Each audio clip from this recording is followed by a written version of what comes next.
South Korea President Moon Jae-in requested a call Sunday evening with President Trump, and the two discussed North Korean aggression and a new round of international sanctions aimed at stopping it.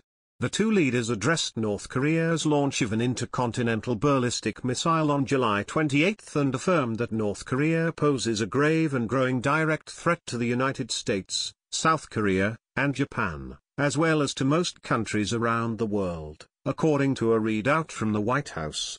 North Korea previously fired an ICBM on July 4 and an assessment of these launches of U.S. intelligence agencies and experts concerned that the hermit nation will be capable of launching a missile, armed with a nuclear weapon, that could reach parts of the U.S. within the next year. The statement Sunday also said Trump and Moon welcomed the new international sanctions on North Korea unanimously passed, 15-0, by the Security Council on Saturday.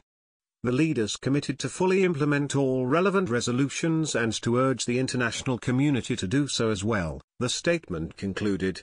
South Korea's description of the call was more pointed. Chonghwa Dae spokesman Park Soo-hyun said the two leaders agreed their countries must put maximum pressure and sanctions on North Korea under cooperation with the international community to have North Korea give up its nuclear and missile programs, and choose the right path, according to South Korea's Yonhap news agency.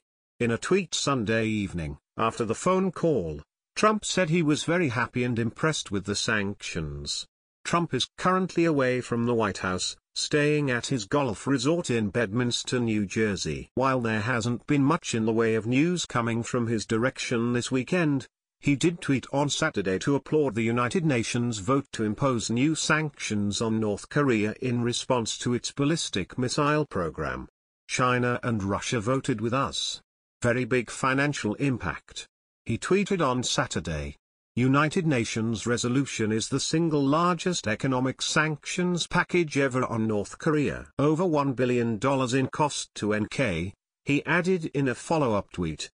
The UN vote may have been unanimous, but that didn't stop China and Russia from condemning the US for not doing more to secure a diplomatic solution with North Korea.